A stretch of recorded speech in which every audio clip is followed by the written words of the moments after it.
Okay. So I'm jumping ahead a little bit in this memoir, kind of. There's a chapter in it called Shep and the Priest. Um, it probably should be called The Good Man from Long Island, as you'll find out. But uh, it's been Shep and the Priest for so long that that's just what I call it. But it was a period of time when I was homeless on the street. And this is a kind of uh, a snapshot of that, large snapshot maybe. But so this is how it goes. I apologize for the klutzy way I'm going about this. There are times I do have the organizational skills of a tree stump. At any rate, Shep and the Priest. I am living with a handful of homeless boys around my age in an abandoned 3-story brick house on 53rd Street in Brooklyn between 3rd and 4th Avenues. It is very late November when I take up my quarters there. I take a small room upstairs in the front of the house. It has a door that closes and working electricity. The other boys, none of whom I know, take up their quarters downstairs. Our circumstances have drawn us together. We develop a bond and we look out for each other. We are the neighborhood strays. I am 18. There is no running water in the house, but we do find a cold water source in the damp, unfinished basement. A pipe runs across the low ceiling of the basement and there is a tap and it works. When turned on, it releases an aggressive stream of ice-cold water. I find a 2-coil hot plate and a small, dusty black and white TV in the closet. I bring them to my room. To my great joy, they both work, kind of. The hot plate works wonderfully, and when the 2 coils glow red, they generate enough heat to keep my room nice and toasty. The TV gets only 2 channels, NBC on channel 4 and WOR on channel 9. This is good news because not only do I actually have a TV, but channel 4 has Johnny Carson and channel 9 has the New York Rangers. I find an old stained mattress and drag it into my room. My girlfriend Lynn brings me some blankets. I am sitting in my room nice and warm, instant coffee freshly made, watching the Rangers, smoking a cigarette, safe from the cold. I think it does not get any better than this. There is the sound of movement outside the door. I pick up my knife, hold it pressed against my thigh, and open the door. A broken-eared male German shepherd is sitting there, looking up at me. His tail sweeps back and forth across the dusty floor. He has no collar. He gives me a look, then walks past me into my room and curls up on the mattress. I go downstairs to the other boys. Hey, any of you guys have a dog? One of them says, that's Shep, man. He's a stray, hangs around the neighborhood. Nice dog, but he ain't ours. Everybody knows him, though. Smart fucking dog. Back in my room, Shep is sleeping. I sit down next to him. He shifts his head onto my lap, gives my hand a lick, and falls back into sleep. I am remembering my dad telling me that when he was a boy, he and his brother had a male shepherd collie mix they both loved. His name was Shep. Shep and I join lives and become inseparable. He stays by my side and at night keeps the rats and mice out of the room. There are a few occasions that first week when a rat or mouse runs across the room and me at night, but Shep is all about rapid response, and soon the intrusions stop. Shep is protection, warmth, friendship, and a damn fine conversationalist, thank you very much. It is not long before he loves Johnny Carson and, like me, is a devoted fan of the New York Rangers. I think he likes Eddie Jockman as much as I do, although I suspect he favors Rod Schobert more than he actually lets on. Shep is beyond smart. He is brilliant. I say, go meet Lynn at the train. And he takes off, and when she comes out of the train station a few blocks away, there he is, waiting for her at the top step. Sometimes he walks her back when it is very cold because I do not have a winter coat. As soon as she is safe in the station, he returns. The sound of him bolting up the stairs is the sound of reassurance. I am trying to figure out a way to get off the street. I called John Jay College of Criminal Justice, where my dad used to teach. A man that knew him comes to the phone. I tell him I am living on the street and does he know anyone that can help me? He gives me the name of a priest he knows. I call the priest and go to see him the next day in the city. The priest is a man of medium build with snow-white hair, blue eyes. It takes me only seconds to realize he is a genuinely kind man. He tells me he knows a good man from Long Island that, like me, had been through difficult times and has become a very successful general contractor. He says he is quite sure that when he tells the good man from Long Island about me, he will help me. The priest takes me to lunch.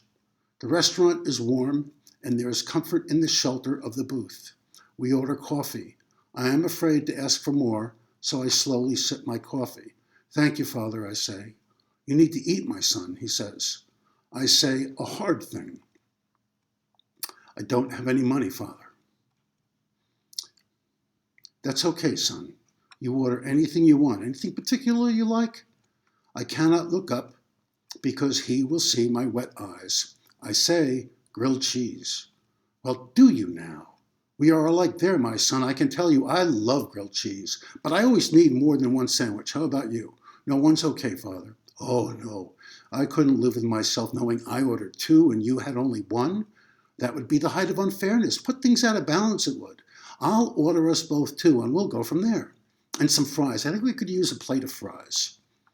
I have to whisper my thank you because I know if my vocal cords move too much, what self-control I have left will vanish and I will burst into tears here in this restaurant with a nice priest whose kindness overwhelms me. I am not surprised when the priest tells me this is one of the very rare times his eyes are bigger than his stomach. He asks me if I would be so good enough to consider handling a third grilled cheese sandwich. I can. The next day, the priest drives me to meet the good man from Long Island. It is late afternoon, and we are driving down a beautiful street with large houses on large lots on either side. The yards have shrubs of all shapes and sizes, and the trees, while denuded of leaves, are large and gallant and tell me they will always be here because they know I am a good boy, and like me, they do not depend on anyone either to stay alive. We pull into a driveway off a cul-de-sac. In front of us stands a ranch house that seems to stretch on forever, it is so large. There is a two-car garage with doors as white as snow, and a shiny black Cadillac Fleetwood sits in the driveway. I remember my dad telling me Fleetwoods are the top of the line. We are walking towards the front door, and I am sweating and hoping I do not smell bad. I had bathed the best I could earlier that morning, heating water up on my hot plate and scrubbing down every inch of me. I had gone to the basement with Lynn and put my head under the power burst of the ice water in order to shampoo my hair. The water is brutal cold. After a few seconds, my head starts to freeze, my vision gets blurry, and Lynn wraps my head in a towel until it warms up. Repeat. It takes more than 10 soakings like this to wet my hair completely. Then it takes another 15 or so to rinse out the shampoo. Head under brutal cold water, starts to freeze, blurry vision, wrap towel around head, wait for warmth, repeat. The front door opens before we reach it, and a woman in her 30s comes out to greet us. She is beautiful and dazzling, and I am instantly a combination of breathless and worthless. Father, so good to see you, she says, extending her hand to the priest. Good afternoon. The priest shakes her hand and looks at me. This is Peter, he says. I am out of place, and I want to run away, but where can I go? I'm in Long Island, and Long Island is filled with big houses and dazzling rich people who smell good and never sweat. Suddenly, I am completely focused. The smell of cooking food pours out of the open front door, and I am so hungry I cannot make sense of anything. Everything in the house is large. I'm standing inside the front door on a marble floor that must be 20 feet wide. To my left, there is a hall that disappears somewhere.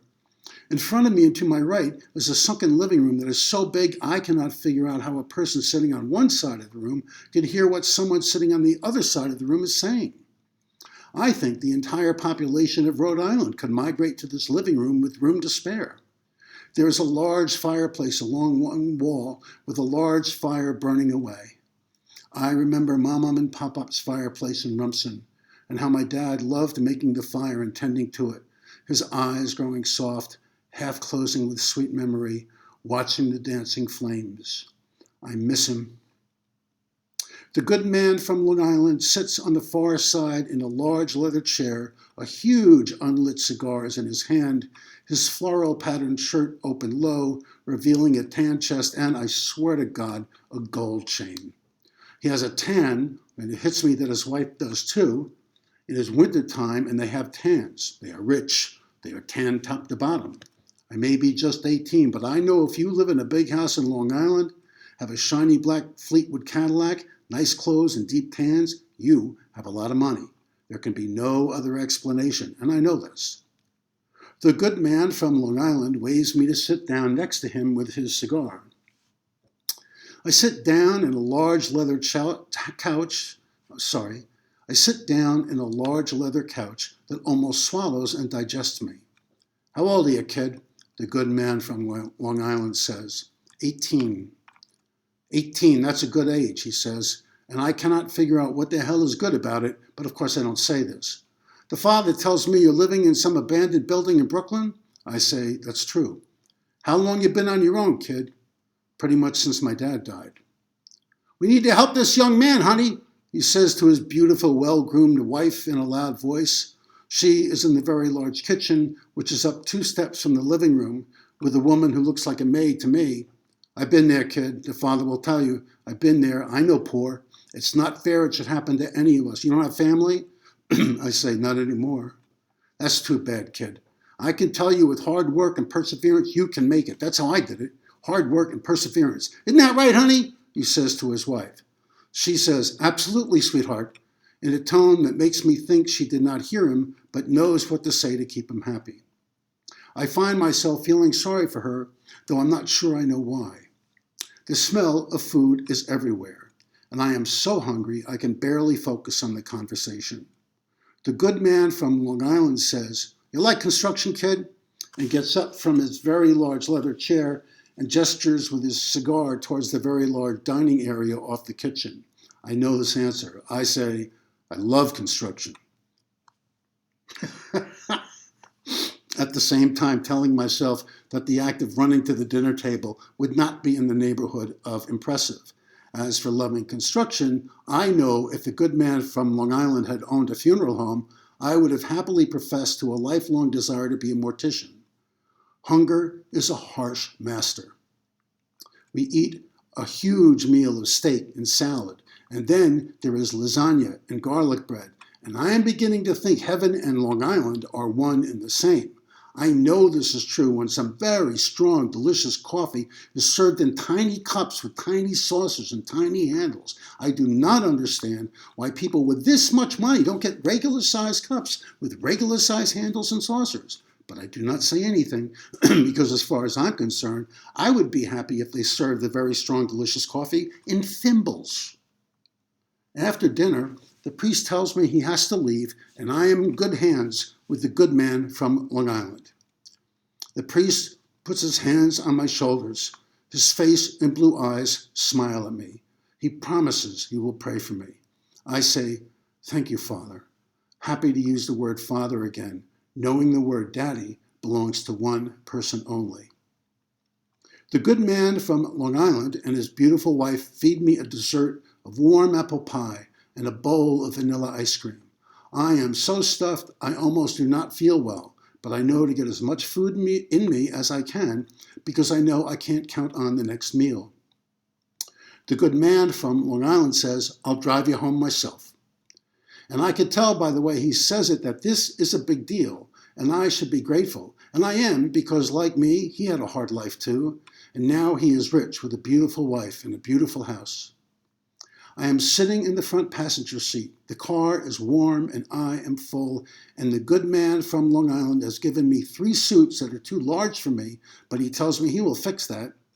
I have a bag his wife and maid packed for me, filled with shirts, ties, and belts. He says it's okay to wear my sneakers with his suit and says he will take me out for new shoes. I can't remember the last time I had new shoes. He smokes a cigar and I fire up a cigarette from one of the 2 packs he bought me at a corner store. Good kid like you shouldn't have to worry about his next smoke, he says. I watch the other cars as we drive. I see parents in front with their children in the back, and I try not to think of the days when my father and mother were in front, and I would look at the back of my dad's head and the way he held the steering wheel and wish he would drive a little faster when other cars passed us. I'll take good care of you, kid. Your worrying days are over, the good man from Long Island says. And I think, maybe Dad is in heaven, and he had a talk with God, and they had the priest bring me to meet the good man from Long Island so I would be okay. Everything will be okay now, and my eyes wet up. So I look out the window because I know these tears are between me and my dad only. We pull up in front of my abandoned building in Brooklyn. The good man from Long Island gives it a glance and says, "Not much longer, kid. See you Monday morning." I say, "Thanks, man." "For what, kid?" "For helping me out." "Not to worry, kid. I'm going to teach you to be an estimator. You learn to read blueprints. Learn the business a bit. You come up with a bid on some project. My company bids the jobs. We come in lowest. We win. We're good, kid. I can see you're a smart kid. You'll learn this stuff easy. Not to worry. You're going to be all right." He looks out at the abandoned house and says, "That's not too dark." "No, I'm cool. Shep's inside. There's guys like me living on the first floor." We shake hands. He says, "God bless you, Peter." And I think he has. In my room, I turn on the hot plate and boil water for coffee. I sit down on the mattress, and Shep curls his head into my lap and sighs. I cannot remember the last time I have felt this happy. I look at Shep, and I think the 2 of us will have a place to live soon. All I want is a room with a bed and clean sheets and a bathroom of my own with hot and cold running water and a shower, and if I am really lucky, a bathtub. The good man from Long Island even said, "God bless you," to me. It is Monday morning before daylight, and I am awake, the first cup of coffee in hand, Shep wagging his tail, smiling at me, the room warm and cozy. I have shaved and scrubbed myself down and begin to get dressed. The shirt is too big, and the pants too long, and the waist is too big, but I roll up the cuffs and pull the belt tight and tie my tie like my dad taught me, and his presence in that task helps me. I am embarrassed walking out of the abandoned building in a suit that's too large and dirty sneakers, and I am embarrassed on the train into Manhattan, surrounded by well-dressed commuters who I know are staring at me. So I keep my eyes on the subway floor. I know everyone is staring, and my face is hot, and I want to die or fall on the floor, sob, and beg someone to please help me. I know I cannot live like this anymore. I enter a polished lobby in a midtown office building. It is so clean and shiny, I think dust and dirt are not even allowed there. I enter an elevator with men in suits and women that sparkle with beauty, sexiness, and confidence. I am ashamed to be alive. The good man from Long Island welcomes me with a smile, but he is distracted. He takes me to a large room with draftsmen's tables along each wall. He shows me rolls of blueprints and tells me to study them until he gets back. "I don't expect you to learn it all in one day, kid," he says. He glances at his watch. "Just relax and learn as much as you can. I'll be back in a while." The wall clock says 9:15, and I turn my attention to the blueprints, glad, finally, to have something to put my mind to. I feel like I am making progress when I begin to recognize stairways, windows, and elevator shafts. Time creeps along and boredom sets in. Even so, I keep studying, trying to understand. I am learning some things and cannot wait to tell the good man from Long Island. Already, I want him to be proud of me. The good man from Long Island returns around 4 that afternoon. "Come on, kid," he says. "I'll drive you home." He seems distracted, and this makes sense to me because I am sure he's been out there all day on big jobs. And if you are a good man from Long Island with a large house and a beautiful wife, you are bound to have a lot on your mind. I have not eaten all day, so I get a bag of chips and 2 Baby Ruth bars at a newsstand in the lobby. The chips will absorb the acid in my stomach, and I like Baby Ruth bars. My dad told me once Baby Ruth bars were his favorite candy. The good man from Long Island says little on the drive back to Brooklyn. I know he is a busy man with lots on his mind. I know if I had to think about big jobs with different floors, stairs, elevators, windows, doors, emergency exits, and how much they would each cost, I'd have a lot on my mind too. I would not have a lot of time to talk to a kid I was driving home either. I am thinking Christmas is right around the corner, and I do not want to ask, but I am hoping I will be paid before Christmas because I would like to get Lynn a present and maybe have enough money left over for some clothes that are warm and fit me. I would like to have a big meal at the diner on the corner. I would like to have a big meal at the diner on the corner of 69th Street at 4th Avenue too. There is no better meal on planet Earth than sitting at a diner counter with a plate of meatloaf and mashed potatoes with gravy and string beans and apple pie for dessert and as much coffee as you can drink, after you buy the first cup, of course. Sometimes, if you get a waitress or a waiter in a good mood, they'll let you have a free coffee to go. Sometimes they charge you. Nevertheless, there is no better feeling than stepping out of the diner into a cold winter day with a full stomach, a fresh cup of coffee, and a cigarette to light up. We pull up in front of my abandoned building. The good man from Long Island puts the car in park and leans back. The engine runs so quiet you can hardly tell it is on.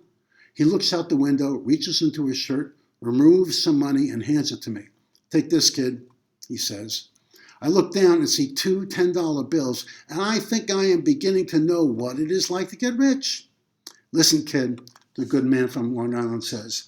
"I've been doing some thinking, and the truth is I think I bit off more than I can handle with you. So I'm afraid I don't have any more work for you. Sorry, you're a good kid. You'll be okay." I look at him. He is looking out the window. I am gutted. I think he must feel bad too, but he proves me wrong. He looks at his watch and says, "Listen, kid, I wish you all the luck in the world, but I've got to get going. Do me a favor, I need the clothes back. Would you run in and get them for me?" A few minutes later, I am back. I hand him the clothes through the window. He says, "Good luck," and drives away. And now I know Long Island and heaven are not the same thing.